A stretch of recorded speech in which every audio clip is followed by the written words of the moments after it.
Everyone, welcome back to Neeta math classes. आज मैं आपको प्रॉपर्टीज़ ऑफ अर्थमेटिक प्रोग्रेशन बताने जा रही हूँ। इससे पहले मैंने अपने introduction to sequence and series के वीडियो में आपको बताया था कि जनरल टर्म्स क्या होती है, उसका कैलकुलेशन, उसका डेरिवेशन कैसे किया जाता है, sum of an term of AP कैसे किया जाता है, एपी क्या होती है, सीक्वेंस क्या होता है, प्रोग्रेशन क्या होता है, ये सब कुछ मैंने आपको बताया था। तो आज उसी वीडियो के पार्ट 2 में हम लोग करते हैं properties of arithmetic progression.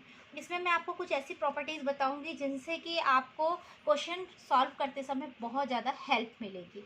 Constant is added or subtracted from each term of an AP, then the resulting sequence is also an AP with the same common difference। मतलब अगर आपको कोई एक AP दी गई है और आप उसके हर एक टर्म में एक नंबर ऐड करते हैं और सेम नंबर ऐड करते हैं या उसको सब्ट्रैक्ट करते हैं, तो जो रिजल्टिंग सीक्वेंस आता है हमारा वो भी क्या होता है, एक AP होता है। फॉर एग्जांपल जैसे कि मान लीजिए A1 A2 A3 है ना, ये एक क्या है, AP है।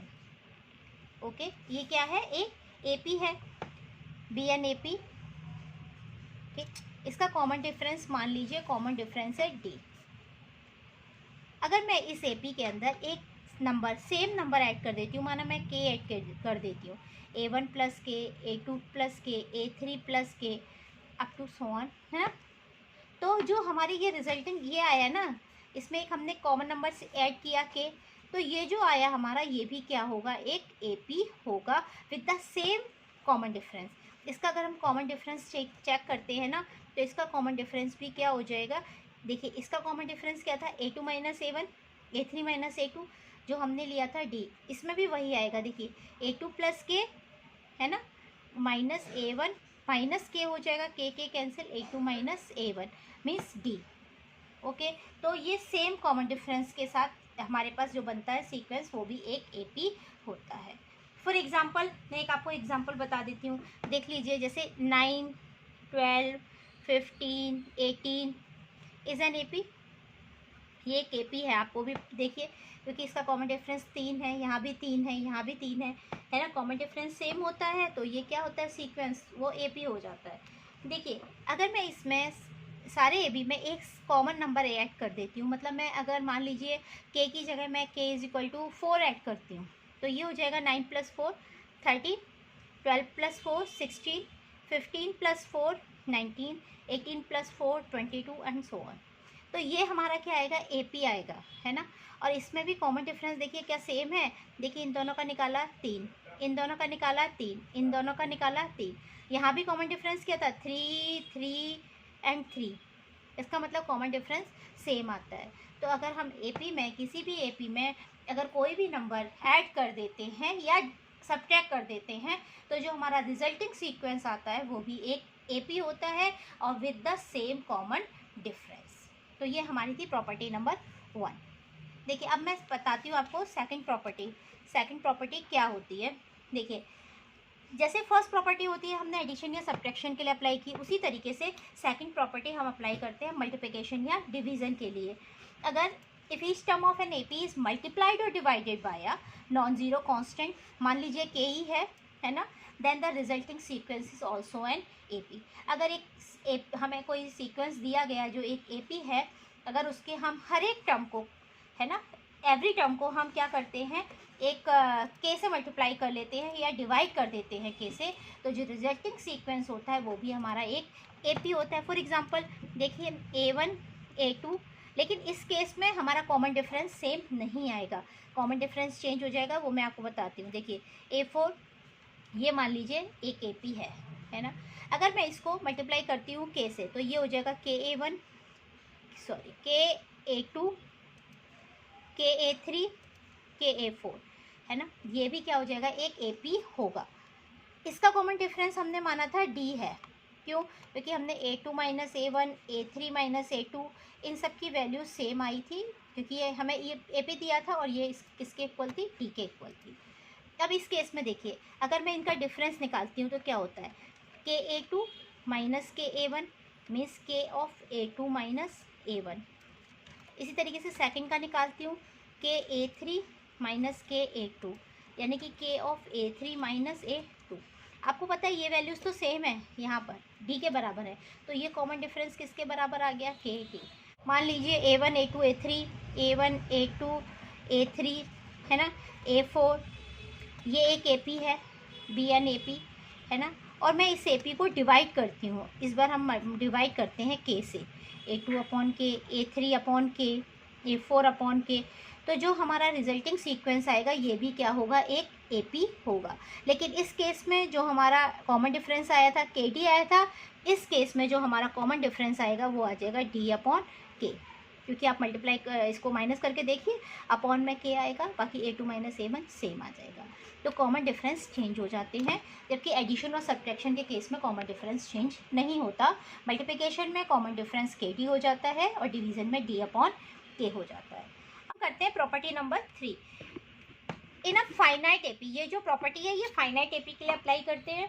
फाइनाइट एपी क्या होती है, जिसमें नंबर ऑफ टर्म्स फाइनाइट होते हैं। फॉर एग्जांपल जैसे मैं लिखती थी A1 A2 A3 है ना, up to AN, so on AN तक।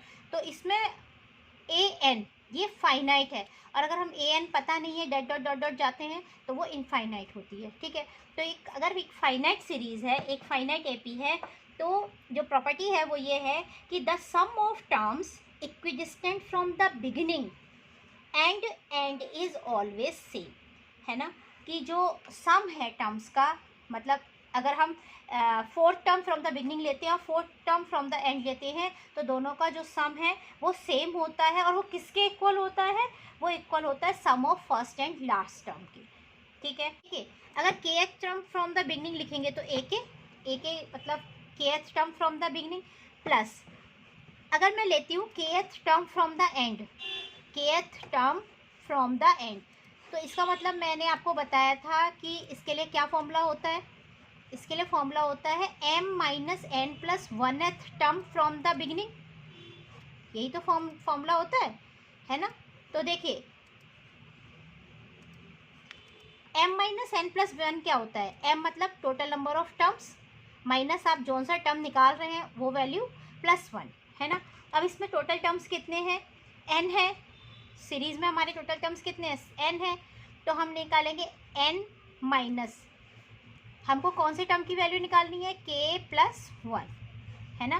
तो यानी कि हमारे पास जो टर्म आएगा वो क्या हो जाएगा, n माइनस, आप इसको ऐसे भी लिख सकते हैं k माइनस 1 एक टर्म, तो यानी कि a minus k minus 1 is equal to first term plus last term, ये बराबर आता है हमेशा sum of k term from the beginning plus sum of k term from the end is equal to first term plus last term.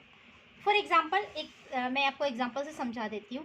देखिए जैसे कि ना ये हमारे पास एक एपी है 4, 9, 14, 19 अप टू 124, ये 124 लास्ट टर्म है इसका, ठीक है।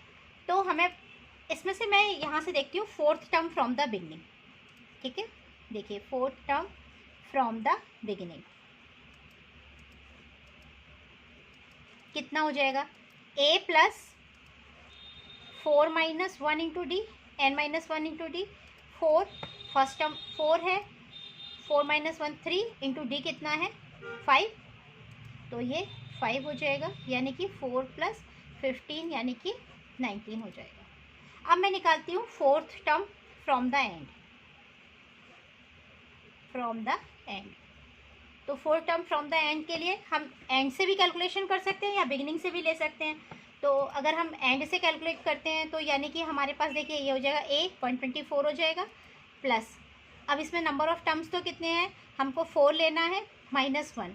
अब d कैसे कैलकुलेट करेंगे, अभी हम यहाँ से यहाँ कर रहे थे, अब हम कैलकुलेट करेंगे d -5 हो जाएगा, -5, तो ये हो जाएगा 124 एंड 4 माइनस 1 3, 3 इंटू 5 15, है ना। 124 माइनस 15 कितना हो जाएगा 9109, ठीक है। अब देखिएगा ये जो हमारी टर्म है from the beginning and from the and, इनका सम करते हैं तो कितना आएगा 19 प्लस 109, यानी कि आपका आ जाएगा 128 आ जाएगा, ठीक है। और ये देखिए फर्स्ट और लास्ट टर्म के सम के बराबर होगा, फर्स्ट टर्म क्या है 4 एंड लास्ट टर्म क्या है 124, इसके बराबर है, ये दोनों नंबर सेम है। इसका मतलब जो हमारा प्रॉपर्टी था कि अगर एक AP फाइनाइट होती है तो the sum of terms equidistant from the beginning and end is always equal to the sum of first and last term. तो ये हमने प्रूव करके आपको दिखा दिया कि ये हमेशा ऐसा होता है। आई होप आपको ये तीनों प्रॉपर्टीज़ क्लियर हो गई होंगी, और अगर आपकी कोई डाउट्स हैं तो आप कमेंट सेक्शन में पूछ सकते हैं। इसी के साथ thanks for watching Nita math classes. Bye.